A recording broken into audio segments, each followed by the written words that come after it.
Assalamualaikum warahmatullahi wabarakatuh. Bismillahirrahmanirrahim. Alhamdulillahi rabbil alamin. Salatu wassalamu ala sayyidil awwalin wal akhirin sayyidina wa maulana Muhammadin wa ala alihi wa sahbihi ajma'in. Allahumma inna nastahdika li arsyadi amrina wa zidna ilman yanfa'una. Saudara sekalian yang mulia, malam hari ini kita akan menutup pembahasan tentang musibah. Pertemuan mendatang udah nggak ngomongin musibah lagi, sebab udah perubahan. Begitu. Jangan dicatat. Perubahan bab fadlul wudu. Iya, begitu. Nanti perubahan bab. Yang pertama, kajian kita, kata Ibnu Abbas, Allah menciptakan Lauhul Mahfuz. Jadi makhluk Allah ini yang diabadikan oleh Allah ada delapan yang Allah abadikan. Orang kita sebut kekal, gitu, kekal. Padahal bukan kekal, yang benarnya dikekalkan. 8. Satu surga kekal loh, tentu sama penghuninya. 2 neraka kekal loh, kekal neraka. 3 ruh tuh kekal, nggak binasa. 4 ajabud danab, tulang ekor. Ini tulang ekor kita nggak hancur karena bakal hidup kita dari situ tuh. Ajabud danab, tulang ekor. 4. 5 arsy, nggak hancur. 6 kursi, wasi'a kursiyuhus samawati. 7 kolam. Dan 8 lauhul mahfuz, itu abadi. Kata Ibnu Abbas, di lauhul mahfuz itu tulisan pertama yang Allah tulis di situ bunyinya begini: aku itu benar-benar Allah, tiada Tuhan selain aku, dan Muhammad itu Rasul utusanku. Apa tulisan lanjutannya nih di Lauhul Mahfuz pertama kali? Siapa orang nerimo ama takdir Allah, enak apakah enak, untung apa rugi, sehat apa sakit.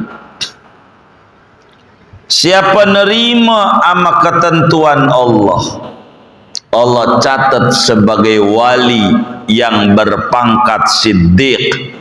Tidak pernah protes sama ketentuan Allah. Sadar dirinya hamba ada yang atur, dan cukup aturannya, tak perlu turut campur mengatur. Begitu. Siapa sabar sama ujianku, kata Allah, ku jadikan wali. Asal sabar. Begitu, sabar. Siapa bersyukur sama nikmatku, kasih nikmat sama Allah, ku jadikan wali.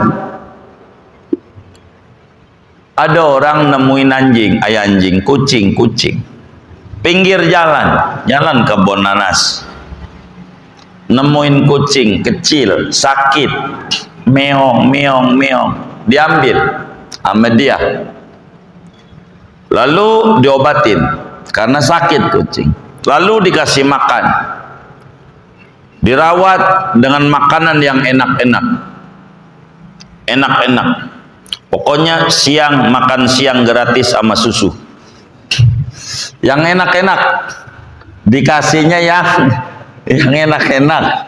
Begitu si kucing nih sampai tumbuh gede. Pas udah gede nih kucing nih, kasur majikannya diberakin, ikan dicolong, kurang ajar, kagak ngerti terima kasih. Akhirnya digetok, mati kucing tuh. Begitu, diaduin sama masyarakat sama hakim. Hakim adakan peradilan. Kata hakim,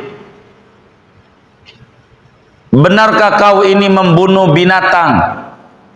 Dia jawab, begini Pak Hakim, itu kucing kecil, sakit, saya rawat, saya asuh, saya sayang tuh sama kucing, saya kasih makan macam-macam makanan, tumbuh gede.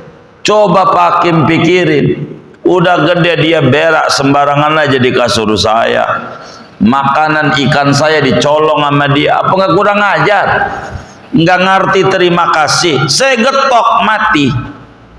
Dibilang begitu, hakimnya nangis, fabakal qadhi, hakim nangis tawilan, lama dia nangis, lama, hatta yadunnan nasu ka'annahu lam yaskut, sampai orang-orang punya pikiran, ngapa ini nangis, kok lama kagak berhenti-berhenti, bingung, ada salah apa ini. Setelah lama tuh hakim, dia bilang habis nangis, udah mampu menguasai dirinya, dia bilang, lakal hamdu ya Allah, lakal hamdu ya Rabbi, lakal hamdu ya hasbi ala hadhihi ni'mah. Makasih ya Rabb, makasih ya Rabb. Orang-orang yang hadir di sidang terbuka kaget, makasih apa? Allah baik. Itu kucing gambaran kita. Kita ini dari kecil dirawat oleh Allah. Makan dikasih makan sama Allah 3 kali sehari, itu juga belum termasuk bakso, begitu, belum mie ayam, belum batagor, belum ketupat laksa kamu kecil, belum juga, belum begitu. Tapi pas sudah gede duraka, ibadah nggak mau, apa nggak ada terima kasihnya. Tapi Allah nggak getok kita, masih ditunggu, kali aja pas sudah tua taubat. Coba baik nggak Allah? Begitu kata hakim. Untung kita majikannya bukan dia, udah digetokin mulu sama Allah. Allah baik, kita tunggu, sabar aja, syukur sama nikmat Allah. Siapa orang nerima sama takdir Allah, sabar sama ujian Allah, syukur sama nikmat Allah, Allah catat dia menjadi walinya. Kelak di akhirat kumpul bersama kaum siddiqin. Wa may yuti'illaha war rasul faulaika ma'al ladzina an'ama Allah 'alaihim minan nabiyyin was siddiqin. Begitu saudara. Namun siapa yang kagak nerima sama takdirku, kagak sabar sama ujianku, kagak syukur sama nikmatku, silahkan pergi dari kolong bumi, kolong langit, cari Tuhan lain, jangan aku. Itu tulisan pertama yang Allah tulis di Lauhul Mahfuz. Kita ini hamba, kudu nurut sama yang dipertuankan. Jangan banyak mengeluh dalam hidup, kudu sabar. Ujian kita tak seberat ujian yang menimpa Nabi Muhammad. Lahir nggak lihat wajah babaknya, umur 2 bulan babanya mati, umur 6 tahun emaknya mati, yatim piatu. Ikut engkong 2 tahun, engkongnya mati. 12 tahun kedakar kedeker kerja sendiri, ikut pamannya Abu Thalib nyari duit untuk menghidupinya 12 tahun. Warisan nggak ada, nggak kayak kita. Rumah ada dari baba, kontrakan saban bulan diambilin. Begitu, yang bangun baba, yang ambilin kita.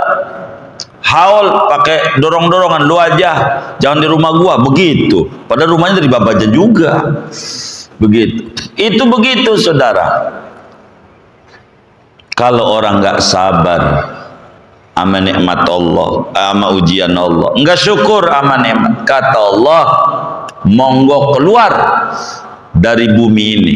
Nah kalau diusir dari atas bumi nggak ada cara, kudu dimasukinnya ke dalam bumi,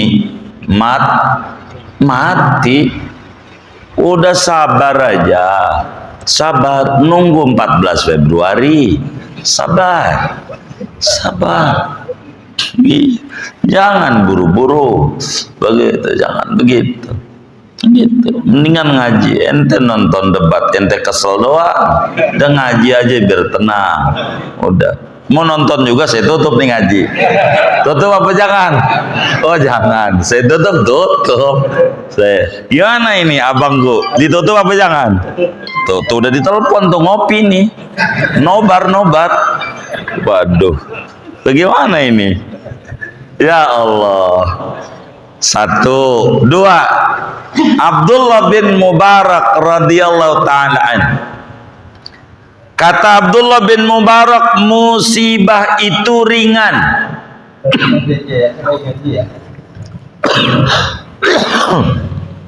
Musibah itu satu tuh maksudnya ringan. Musibah model apa aja yang menimpa kita ringan.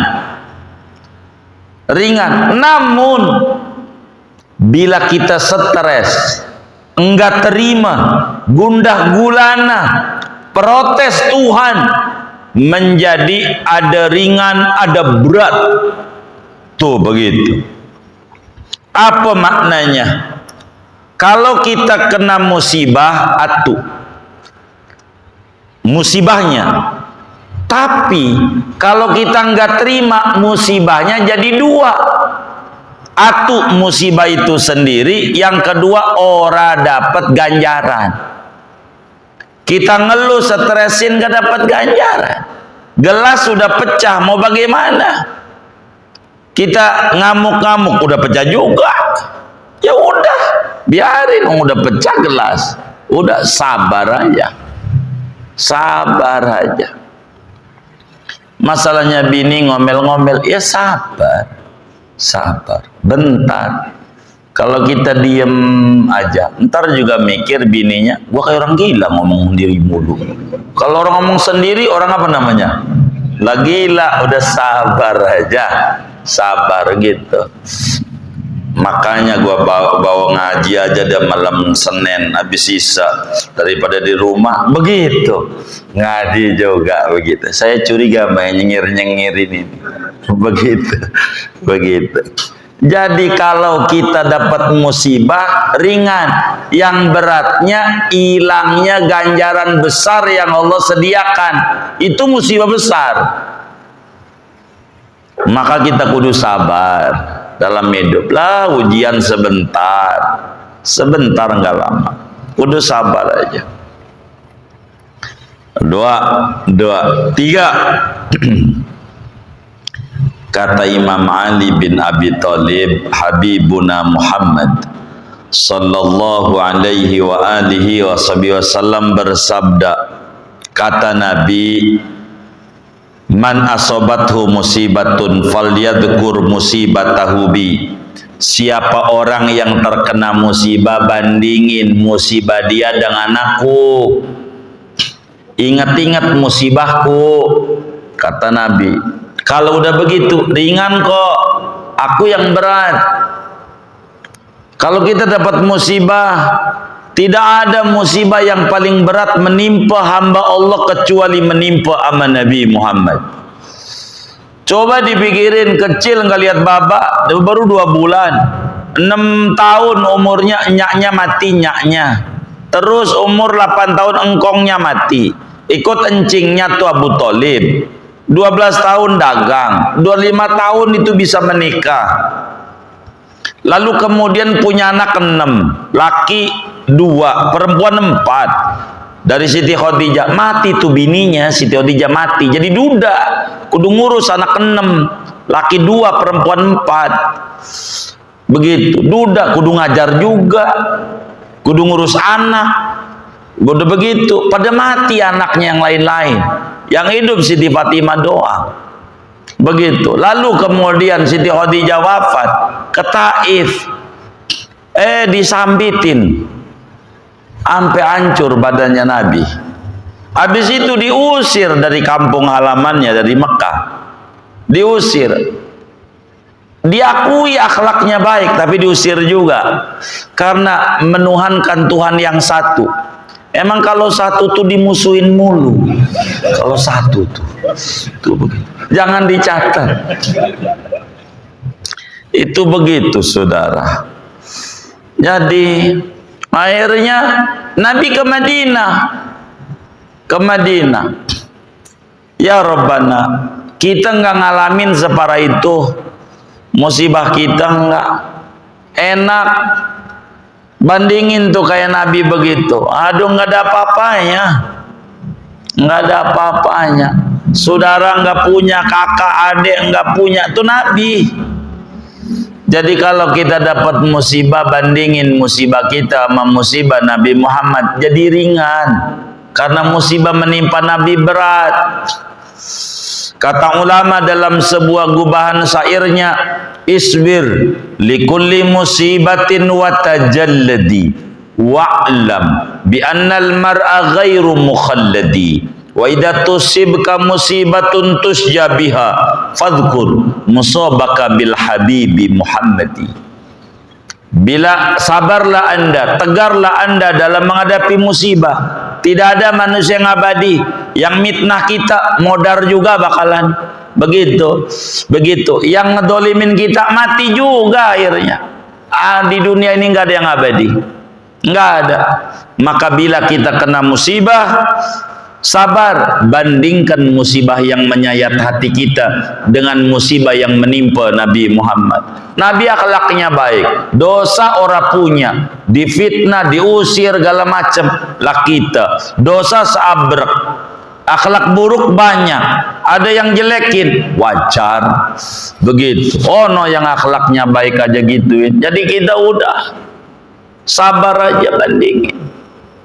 Semuanya ada ketentuannya. Begitu. Ketika ditanya kenapa kau tidak angkat tangan sumpahin tuh orang-orang zalim tuh, kata ulama jawab, buah busuk nggak perlu saya angkat tangan, jatuh sendiri. Begitu. Ngapain capek-capekin tuh yang jatuh-jatuh yang busuk. Begitu ulama. Jadi kita sabar dalam hidup. Biasa sabar. Sabar, mau ngapain hidup? Begitu. Bandingin musibah yang menimpa kita dengan musibah yang menimpa Habibuna Muhammad sallallahu alaihi wasallam. Kemudian kata Imam Ali dalam hadis yang lain, Rasulullah sallallahu alaihi wasallam bersabda, "Man istaqa ilal jannah." Siapa orang yang aku rindu sama surga, dia rindu sama surga, maka konsekuensinya saro'a ilal khairat, kudu bersegera. Segera itu mobil Betawi, ada mobil dari Betawi, segera itu begitu. Maka berlomba-lomba dalam kebaikan, kudu buru-buru berbuat baik. Kalau kita rindu sama kalau kita takut sama neraka, kudu jauhi itu syahwat nafsu angkara murka. Begitu. Kalaulah kita takut sama neraka, kalau kita betul-betul takut sama mati, ngintip sama mati, tinggalin kelezatan, kesenangan-kesenangan, karena mati bakal memutuskan semua kesenangan. Kalau kita zuhud sama dunia, ringan musibah. Asalnya kita nggak punya, lalu kemudian nggak punya lagi, biasa. Orang lahir nggak bawa apa-apa, begitu. Lalu kemudian kita nggak punya apa-apa, biasa. Jadi jangan terlalu pusingin hidup, masih sampai detik ini juga masih hidup, masih makan lah. Nggak usah dibingung-bingungin, banyakin ibadah, banyakin sholawat sama Habibuna Muhammad sallallahu alaihi wasallam. Kita dunia biasa aja, seperlunya, kayak sapu tangan. Kita keluarin kalau ingusan aja, kalau enggak mah ya enggak usah. Begitu. Kalau butuh aja, karena Tuhan memberi kita bukan yang kita inginkan, tapi Tuhan memberi kita yang kita butuhkan tanpa kita pengen Tuhan kasih. Kalau itu adalah kebutuhan kita. Kita ini udah tahu muka yang model kayak begini enggak cocok kalau lahir di Inggris, enggak cocok. Ini model kayak begini kudu lahirnya di kebun nanas. Begitu. Sebab kalau dikasih roti sekaleng, lalu ditanya udah makan belum? Tuh, yang model begitu lahirnya kebun nanas saja, ini makannya nasi. Begitu. Jadi Allah tuh udah siapin. Maka walaupun kita nggak punya kebun nasi ada. nggak ada nanasnya. Begitu. Walaupun kita nggak punya sawah, masih makan nas. Alhamdulillah. Dari siapa itu? Duit banyak juga kalau nggak ada nasi membuat apaan? Mau makan duit? Begitu kan nggak mungkin. Allah itu pikirin. Jadi kita baik, Allah itu baik. Jadi biasa aja lah sama dunia. Kadang ada, kadang nggak ada. Yang penting jangan ditonjolin.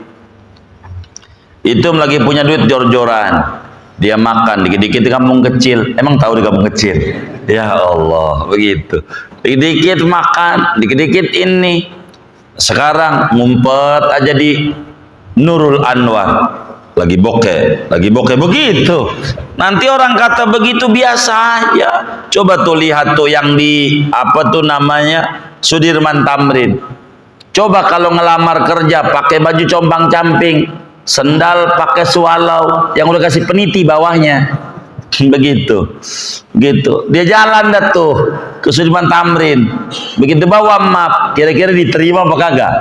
Kagak, orang diunjukin susahnya, nggak demen orang kalau diunjukin susah, apalagi Allah, begitu. Jadi pakai kemeja, dasi, jas, sepatu, tas, kayak koper, masuk, terima nggak? Ini duitnya banyak, bukan ngelamar kerja. Ya Allah, duitnya banyak, susah dia, tapi kagak diunjukin susahnya. Begitu. Jadi dunia biasa aja, biasa aja, biasa aja. Jadi kita jangan takut kalau ada teman kita posting duren, itu kulit yang sebulan yang lalu, dia cuman foto doang, foto. Jadi kita juga makan duren tuh, jangan kagak, ngapain? Foto yang banyak. Walaupun diajak temen, minggir, foto. Entah di share lagi di grup WA-nya, wah makan duren lagi. Kagak, gambar bulan lalu. Orangnya lagi tiduran, gila, gua kagak diajak. Bermasalah dia. Begitu, jadi biasa aja, biasa aja.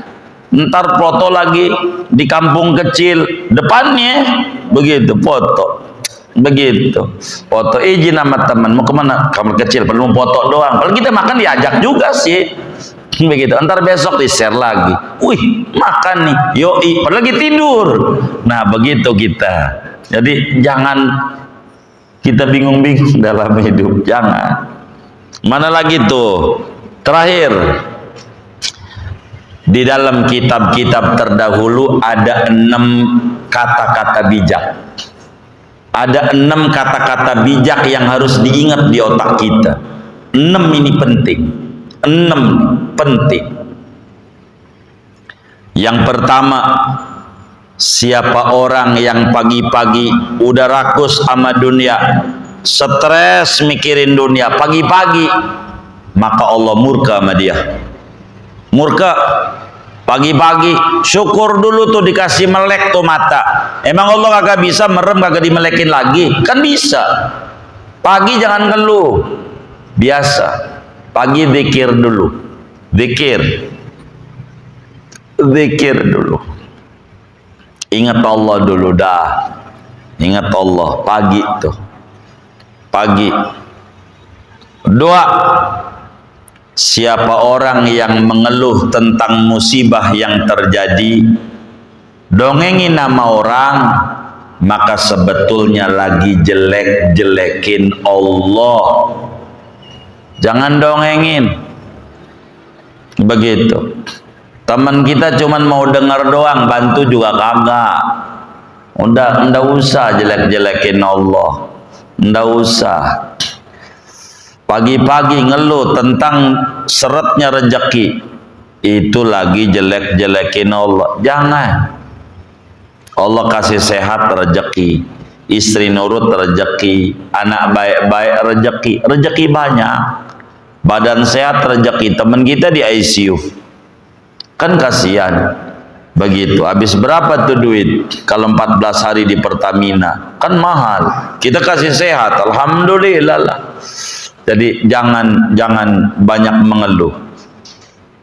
Ketiga, Siapa orang yang makannya selagu-lagunya, main hantem halal dan haram, ora dipikir apa halal apa haram, pokoknya ambil aja. Begitu, yang model begini nantinya Allah bakal masukin ke neraka. Ora berpikir lagi Allah, lewat mana aja cemplungin. Gara-gara di dunianya kagak mikir nih orang. Siapa orang kagak peduli sama rezeki yang dia datang, apa halal apa haram, kagak dipikir, hantem aja, nanti masuk nerakanya sama Allah cemplungin, hantem aja dari pintu mana aja. Gara-gara yang dia tanam begitu. Hidup harus pilih-pilih dah, mulai hati-hati. Kalau yang bakal rada merah-merah mau jangan, yang haram, yang subhat aja bagusnya ditinggalin. Masih banyak yang halal-halal, sedikit enak kalau halal daripada haram, repot. Begitu. Yang kelima, siapa otaknya? Keempat. Oh, yang keempat. Yang keempat, man ata khoti'atan wa huwa yadhaku dakhalan nar wa huwa yabki. Siapa orang yang berbuat dosa sambil nyengir-nyengir, nanti masuk neraka sambil meringis-meringis. Kalau di dunia berbuat dosa girang, seneng, bangga, nanti di akhiratnya masuk neraka menjerit dia. Begitu. Enggak ingat kalau itu adalah dosa. Begitu, saudara. Kelima, mangkana akbaru hami syahwat. Siapa orang yang terbesar pikirannya P3, pola pikiran perut, makan mulu, yang dipikirinnya syahwat mulu, makan, hardolin, dahar modal ulin, harmoko, dahar modal ngarokok, jalan-jalan yang enggak manfaat. Kalau orang berpikirannya tentang begitu, nanti Allah cabut rasa takut adab Allah di akhirat dari hatinya. Hidupnya nanti kagak ingat akhirat. Dipikir panjang dia punya umur. Begitu. Dia lagi main di highlight. Emang tahu highlight? Ya Allah. Begitu. Akhirnya dia dicabut nyawanya, bahaya. Jadi syahwat harus dikekang. Begitu. Dan terakhir, man tawadhu'a li ghaniyin li ajli dunya. Siapa yang nunduk-nunduk sama orang kaya karena kayanya, bukan karena dia tua, bukan karena dia orang mulia dan seterusnya. Siapa yang nunduk-nunduk sama orang kaya karena duitnya, yang kayak begini hidupnya bakal dibikin sengsara oleh Allah. Jangan hormat sama orang kaya karena kayanya, jangan. Itu orang kaya yang benar. Dalam hadis yang udah kelewat, siapa yang tunduk patuh tawadhu rendah hati sama orang kaya karena kayanya hilang 2/3 agamanya. Kalau ini bunyinya lain. Siapa yang tunduk patuh sama orang kaya karena kayanya susahnya ditaruh di mata, hidupnya susah terus, walaupun duitnya banyak dibagi kurang terus, nggak ada cukupnya. Itu penyebabnya karena nunduk sama orang karena dunianya. Jangan. Tawaduk mau bukan karena dunia, karena rajin ibadah, rajin ngaji, rajin zikir. Bolehlah kita hormat sama itu. Tawadhu. Begitu. Kalau kita tawadhu sama orang kaya, siap-siap gigit jari. Gitu. Siap-siap gigit jari. Jangan. Bahaya. Bahaya. Repot. Inilah saudara penutup bahasan kita tentang sabar menghadapi musibah, dan insya Allah pertemuan mendatang kita sudah agenda perubahan. Apaan? perubahan. Ganti bab fadlil wudu, nilai wudu. Apa fadilahnya kita punya wudu? Apa nilai plusnya yang agama tawarkan kalau kita dawamul wudu? Ini nanti pada pertemuan-pertemuan mendatang.